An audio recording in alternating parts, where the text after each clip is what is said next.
This is the SaveHeart Stories podcast. Real-life stories of lives saved and changed due to sudden cardiac arrest and the availability of life-saving AED devices. Because one life lost is too many, these stories matter. Here's your host, Dave Fritzsche. Welcome to SaveHeart Stories.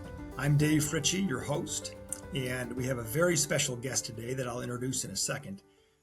Here on SaveHeart Stories, we tell important stories of the heart. There are survivors we speak with that have survived sudden cardiac arrest, grieving parents that have turned really unthinkable tragedy into triumph and life-saving advocacy, and community advocates that are all about raising awareness for sudden cardiac arrest, placing AEDs, and stressing the importance of CPR and AED training. We also talk with some of our partners here at SaveHeart, and that's why I'm very excited today to welcome John Goldman to our studio. John is a founding partner with Funding for Teams and Reaching Our Goal, and that is the engine behind SaveHeart Fundraising. It's also a great time of year right now because we're filming this in mid-August. School is about to start, and as you'll hear in a little while, John has unbelievable experience over 2 decades helping literally thousands of schools raise millions of dollars. So with that said, John, welcome to the SaveHeart Stories podcast. Thanks, Dave. I'm glad to be here.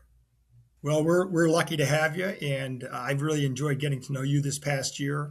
We met, of course, back at or after the National Athletic Directors Show through the National Federation of High Schools, and I had already had the notion to start a fundraising service for SaveHeart because so many of the schools and organizations we work with do a great job of raising money, but they also need help, especially customers and schools, when they know they want to extend their life-saving AED program. So it was really my pleasure and luck to meet you and get to know you this past year after talking with a lot of other organizations, and it was a no-brainer to start working with you. So we'd love to pick your brain about your experience and some of the lessons you've learned over your 2 decades. I guess, starting off, you've been at this for over 2 decades. Is that right? Right. Correct. Fantastic. What brought you into the fundraising game? So let's see, a short answer to instead of a long answer. I had spent the prior 20 years in various aspects of the sports media business. And in the early 2000s, I was really looking for kind of my next step.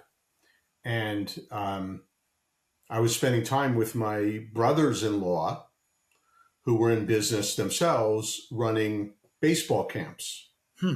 And these would be camps that like a high school player would go to for a week and work with college coaches and, get advanced training. Anyway, I advised them that was not a good business to be in for some obvious reasons, liability-wise. But I said, what have you learned in doing that business that might be the genesis of another one? And they said, well, fundraising, because a lot of kids that express interest in coming to our camps can't afford it. Right. So I said, well, what do you do to help them? And they basically ran off a litany of what was kind of the old stuff, selling magazines, selling chocolate, cookie dough. I mean, like it was 1972 still. So I said, well, that's our business, because what we're going to do is we're going to write these really nice letters. The kids will mail them out and people will, donate back. Yeah. So this was before the internet, probably, or just when it was just getting started. No, it was the early 2000s. So definitely the internet, but we were not thinking of doing that on the internet at that time. Oh, interesting. So I started showing up on college and high school campuses, obviously after speaking with a coach, but I started to show up at these meetings with boxes of envelopes and letters, and the kids would sit down and address the envelopes by hand, sign the letters, put them in. The coach would mail them drop them off at the mail box, if it was a college campus, for example. And like magic, thousands of dollars would show up like 2 weeks later. The coaches couldn't believe it. Yep. I believed it because I sort of, I felt like I knew that was what was going to happen.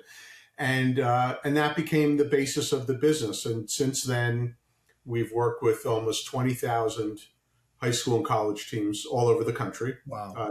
some in Canada too. And, every sport imaginable. And we've raised tens of millions of dollars for primarily, athletic programs at the high school and collegiate levels, occasionally a travel program, Yep. occasionally a nonprofit that's not athletics. But that's really been our pedigree, is in the athletic space, where I like to say time stopped from a fundraising perspective in 1975 when kids were going door to door selling stuff, and that's just I did it. Yeah. okay to do anymore. Absolutely. Well, I love the fact, and I did not know that it was really an entrepreneurial then venture, I'll call it, or idea you had based on your other experience to use something that was needed, that you had a little bit of a peripheral experience in with schools and kids and sports, and then founding a really phenomenal business. So I love that, because again, when we got to know each other, I didn't want just something that was kind of a road, program, even if it worked, but really someone in an organization that had a passion to match kind of our mission-driven organization to help, save people from sudden cardiac arrest. And so I thought there was a really good fit there. I know we've had some great calls now with some of our customers and partners, and I think the excitement is real. John and I laughed because we sort of officially kicked off SaveHeart Fundraising again, with John's platform being the engine that drives it in late May, early June, when schools, of course, were just shutting down mostly for the summer. But there's a great amount of activity and excitement around this now, and having John's expertise helping our schools to extend life-saving programs, which almost everyone is interested in doing, different than maybe buying new uniforms, which is important, or other things, but really life-saving equipment, and not just the students in the schools get behind, and the coaches and the athletic directors, but the entire community, parents and relatives and friends really take a special interest when it's about safety and kid safety and community safety. Right. So, which has been great. So in the 20 years, you started with letters, which is interesting, even though, of course, the internet was around, but it wasn't technology, and the internet and emails and certainly social media sites weren't where they are now. So what are some of the lessons learned, I guess, first off, just from the process of, working with athletic directors and coaches, and then, of course, the students or the teammates that are raising money for whatever they're trying to buy? What are some of the lessons that you've learned during your career? Well, I mean, probably first of all, let me back up for a second. We've obviously evolved with the internet environment. Our processes today are entirely digital. Basically, the student athletes, our typical client is a football team or a soccer team at a high school or college. And all the student athletes are doing is spending 15 minutes typing into our platform the names of adults who know and care about them, and either an email address or a cell phone for each, and that's it. Right. We literally, do everything else. We launch messaging to those people with links to some specialized content and functionality where they can make donations with credit cards. It's a very, very seamless, frictionless process today for a team, or really any group. It's not limited to us in sports, like GoFundMe, for example, right? Of course.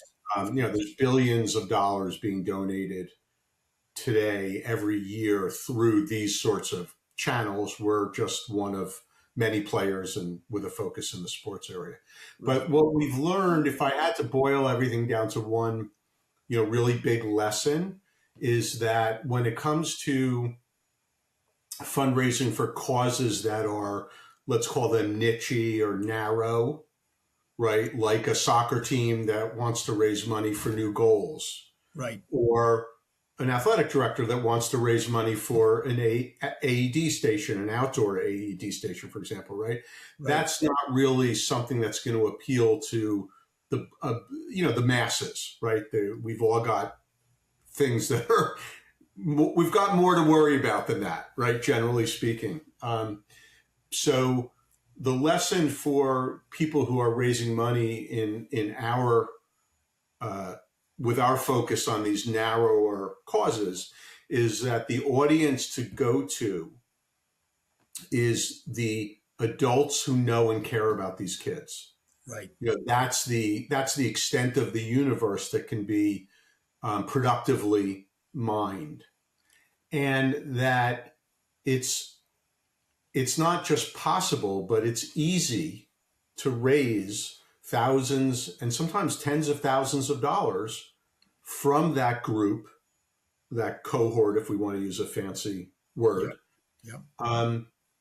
If the athletes or the program, athletic director, whoever you want to use as your example, if they just follow some very simple, rules or guidelines, which really boil down to, let's just focus on creating a database of adults who know and care about The kids. Yeah, that's it. Absolutely. And they're happy to donate. On our platform, for example, the donations range from $25 to $1,000. The average donation is $80. Now, that's a lot of money if you're multiplying that times, let's say 5 donors per student and dozens or maybe hundreds of students. Right. You don't need a calculator to know it adds up to a lot of money. All donors means a lot of money. Absolutely. Yeah. So the lesson that we learned is to quickly, early on, was we're not GoFundMe. Right. We're not talking about, for example, the tragedies like the earthquake in Colombia that's only days old, right? Everyone in the world, not everyone, but people all over the world will be donating to the Red Cross and to organizations that are going to try to help, find people, rescue them, enhance recovery, et cetera, right? Right. But everyone around the world is not going to be donating to, my local high school's soccer team. That's just not going to happen. So let's not waste time. Therein lies the beauty, though, right? Because it's sort of like, all politics is local. Or exactly. That's really what it is. Even though, but one of the other really nice things about our platform is when you put as the qualifier people who know and care about the kids, some will be local, but it turns out something like 80% of them are not, depending on how you define local. Mom's best friends, for example, might live 2 towns away, 2 counties away, states away. Yeah. A student athlete's grandparents or aunts and uncles might live, on the other side of the country, right? But the connectivity with the student athlete, which is really an emotional one, that's the bridge that we're crossing. So it's not about sharing the same zip code. It's not a geographic, question. It's a relationship one. Well, like you said, it instead of local, personal, I think is the personal bond is really the glue that binds here, and it's a great thing. And exactly, I think that while everyone doesn't need to know about the AED program at Eisenhower High School. The great thing, though, as you mentioned, is that these students and the coaches and the staff and the athletic director and the fans and the booster club and things of that nature, it's all about the high school and their kids and their community there. And so, like you said, when you multiply the need that people have for whatever it is, of course, it's great that it's a life-saving AED station in this example, because I think it has a little bit more purpose than buying a goal, or a little bit more emotional connection, I'll call it. But it's still drawn to that child, that young adult, teenager that's on a team, reaching out to their relatives and parents and friends of parents and that kind of thing, which is fantastic. So. Well, that's great. And, again, I think that's the beauty of what I've come to know from you. And even taking a step back, it's really about the why. It's not about the facts. Hey, dad or mom or grandpa or grandma, we're raising money for a new basketball hoop, or we're raising money for, a new AstroTurf field. And that's great because they do care and they want to help their grandson or granddaughter. But, when you then put it out there that, hey, look, we're raising a life-saving AED, and here's why it matters to us. We've got these life-saving devices in the school already, but we don't have them outside. And you know what? We've got, 12 fields or 6 fields where our trainer has to bring them out, temporarily on their shoulder, but they can only be in one place. that also, I think, kind of accelerates and really brings it into a whole new dynamic for this particular topic, for our mission, for our why, Yeah. of making sure that schools and communities are equipped with life-saving AEDs, especially outside, which is a newer frontier for these life-saving Right. devices. Right. That's what I think has resonated with the customers and the partners we've started to talk to, and that's why we're excited to bring the story of SaveHeart Fundraising with your expertise. And all the other lessons learned that you had, and really the simplicity of the platform to make it happen. Mm-hmm. So that's what I'm most excited about with that. What surprised you the most, I guess, with either its success or maybe aspect of human nature along the way that you didn't expect, but you said, "Wow, this is really something here that now we can start, spreading the good news on." What's been the biggest surprise to you that you've learned? Probably the biggest surprise is the degree of underfunding that exists in our school systems and our even in the college environment. It's really almost as bad. People don't realize it because they think Ohio State and Notre Dame are emblematic of colleges, generally from Right. a financial and and it couldn't be more the opposite. Yeah. But at the high school level, I mean, I'm dealing sometimes with teams, even from schools in relatively affluent areas, or let's just say middle class. Even I'll talk to a baseball coach, and he will say to me, "Oh, our budget is only enough to buy, 250 baseballs for the season." That's their budget. Yeah. So the most basic things, uniforms, bats, Yeah. lining the field, lining the baseball field, are unfunded. Right. This is not unusual. Yeah. So the need for fundraising is, despite my selfish interest, the need for fundraising is simply too great. It's for too long, schools have been under-resourced. And of course, I'm only talking about athletics, right? Of course. Yes. There's other areas of schooling that are frankly more important than athletics. Yeah. And they're also radically underfunded. I talk all the time to teachers who come out of their own pocket for basic school supplies or are running fundraising campaigns on other platforms to put paper and pens and pencils in the hands of their students. So my biggest surprise was not a happy surprise, which is that the need for fundraising, the need for external support from people who know and care about the kids is frankly much, much larger than it ought to be. But that's the situation we find ourselves in. But it's like you say, it's ubiquitous. It's really a need across not just teams, but schools in general, and leaders and teachers and athletic directors.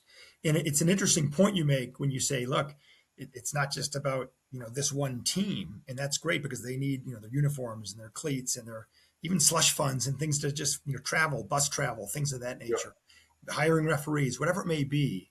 When you have kids and of course, you learn that anyways, because there's a lot of needs for any team at any level to help support beyond what the hockey cost is or the football program cost, whatever. So I think that's an understood, but like you say, it's really a ubiquitous need. The thing I like again about working with you and reaching our goal as SaveHeart Fundraising is it's more than just a team. Yeah, maybe a team took up the mantle to buy an outdoor AED station, which is wonderful. But it serves everybody. It serves all the fields. It serves the entire school, and really serves the community. Schools are where people go to vote. They hold summer camps for kids there. Right. There's other events. There's citywide or countywide or track meets and football playoffs and lacrosse games and soccer and everything else that a high school is. It's also a community gathering place, and that's why I think it really takes on an added meaning for me selfishly at SaveHeart and working with you. Right.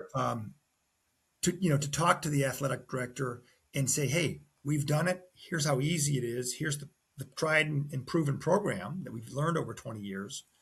And now we can bring this to you and really kind of build your campaign for you seamlessly. And like you say, frictionless. I like that word. Yep. Easy to use, and it's proven, and it gets the kids involved, and taking some responsibility. And I think that's all great stuff beyond what we're funding, which is wonderful. Right. Fantastic. Well, these are great. These are great learnings.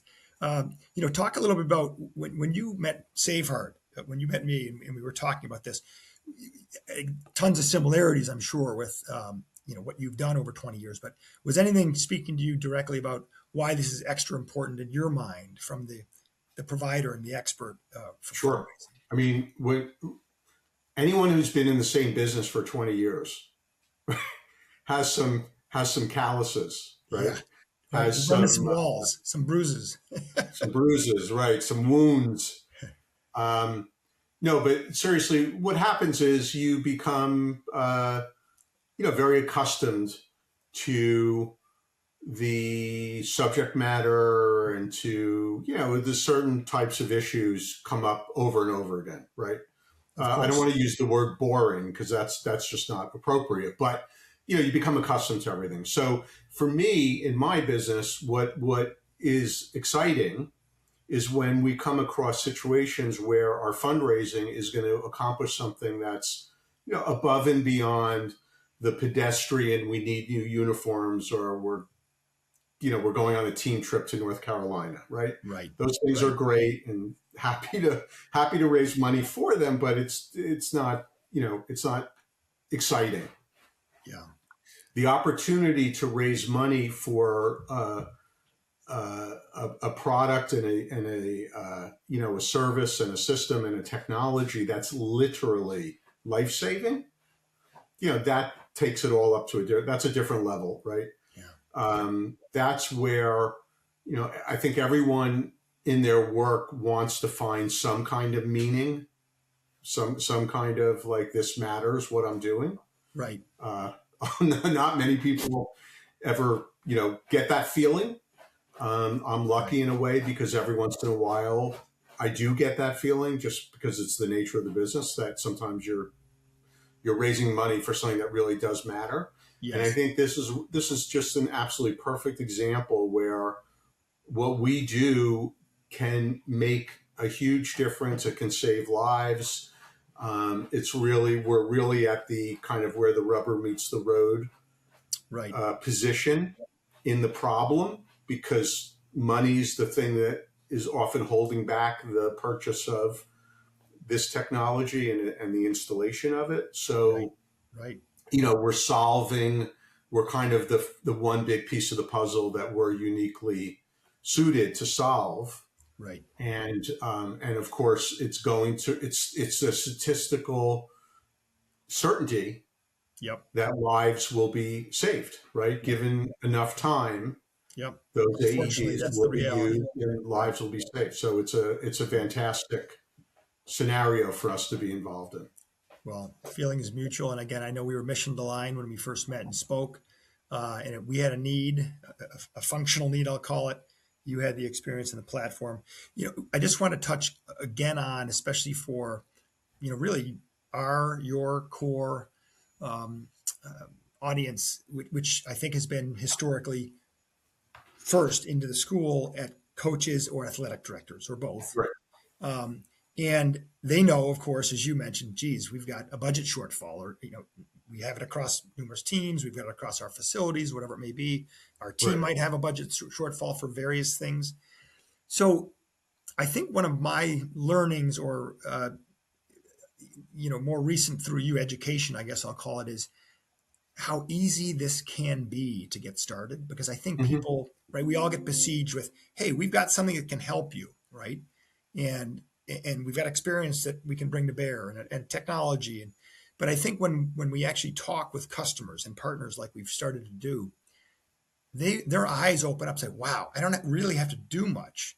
Right. Because we've already got the why. We obviously make it relevant exactly and customized to that high school, with not just the story of why the school or the team is helping to raise extra money for these life-saving devices, but we customize it right with logos and colors and then I'll call them templates. That sounds almost impersonal, but the tools that you've developed and that we then customize for the students around that why, around that story that they're going to send to their loved ones and their contacts.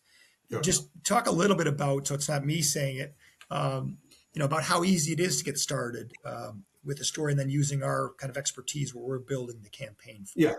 Well, I mean, it's exactly as you said. It's not magic. The technology of today, with the internet, with the ability to customize messaging instantly, our platform enables. Let's say an athletic director wants to raise money for an AED using SaveHeart Funder. Yep. An athletic director can literally spend less than 5 minutes, but let's call it 5 minutes because less sounds too good, but right. It's true. But basically by filling out 5, we call them sliders that each have just a few fields on them to fill in, and clicking a submit button can have a online fundraising campaign that's customized to their school and their need. Let's call it 90% of the way toward 100%. Right. And the finishing touches would be put in by us just as a result of a few, interactions with that athletic director. So right. This is what the technology, approvals and such. Yeah, this is what the technology permits. So it's true what you're saying, that in real life, if you're running a school, you're a superintendent, you're a principal, you're a coach, you're an athletic director, and you've got a need, and someone says, well, I've got the perfect solution. Usually it's, okay, what am I going to have to do to sort of, enable it, make this happen? And then here comes the to-do list, right? Yep. And with our platform, and again, it's not super unique to us. It's part of leveraging the internet. Right. And this happens to be something that's very suited to that. Right. With us, it's really just the click of a button. I mean, the most minimal amount of typing you can imagine, and a fully customized campaign just comes into existence, and it's ready for the kids to start adding people, and it's ready for donations to be processed. So, right. The word frictionless is probably overused and is one of those phrases, but it really does apply here. And that's important because everyone, especially in the scholastic environment, is overwhelmed with just opening the doors in the morning. And what comes rushing in, is overwhelming, right, for the day. So they just can't take any more. No more can be piled onto their plates. That's right. Productively. Right. Well said. So it's very important that whatever solution it is to whatever the problem is, if that solution isn't close to frictionless, it's just not going to happen. Right. So that's important. John, that's a great point. Frictionless, it's not just a gimmick. It's not just a word. It really is. And that's what's opened my eyes as we've talked with a few of our first customers and partners. They've got a need, and with our expertise, of course, selfishly for life-saving devices, I've always been passionate about it, but they know, and they've been talking about that themselves. So when we actually talk with someone, they say, hey, what do I need to get started? We say, just schedule a call, click on the button and says, learn more. And we take it from there. I tell folks, we build a campaign. It's already really pre-built, but then we customize it for them. We have, working with them and their approval, we have their athletes add their contacts. We as SaveHeart Fundraising send the email to those contacts, and supporters start to donate, which is a wonderful thing. And of course, it's all measured by the system. So I think when that's clicked, not only with me when I first we first got started, but with our first few customers and schools, their eyes just open wide, not only because they can solve their need, but because they don't have to really do a lot. Something new, something else, as you mentioned, they're already besieged with things to do. So that's been the wonderful thing. So to get started, people can just literally go to SaveHeart.life/fundraiser. Obviously, they can contact me at Dave@SaveHeart.life, and John and I tag team this with our teams And we would love to help you learn more and talk about what your needs are and how this can help you raise money for these life-saving devices. I'd like to thank John Goldman, just a wonderful partner and with a great platform that we're lucky to partner with. John, thanks for joining our show today. Great to be with you. And any closing words from your end before we sign off? Let's raise lots of money for these AED stations so we can save some lives. Amen. Prevent tragedy and save lives. I love the story. And thanks again, John. Dave Fritzsche signing off for SaveHeart Stories, where we say be grateful every day. And we look forward to talking with you again on another episode soon. This has been the SaveHeart Stories podcast with Dave Fritzsche, AED industry veteran and founder of SaveHeart by HeartNation. To learn more about how outdoor AEDs can keep your community safer, call 312-953-6928 or email Dave at saveheart.life. Proudly made in the USA, SaveHeart's highly visible, alarmed, lighted, temperature-controlled, and 24/7 monitored outdoor cabinets provide immediate visibility and access to life-saving AEDs. Stop the bleed kits, Narcan, and other emergency supplies. They are ideal for parks, athletic fields, trails, schools and universities, marinas, business districts, and any outdoor locations where people congregate. Click on www.saveheart.life for more information. SaveHeart Stories is a presentation of SaveHeart by HeartNation.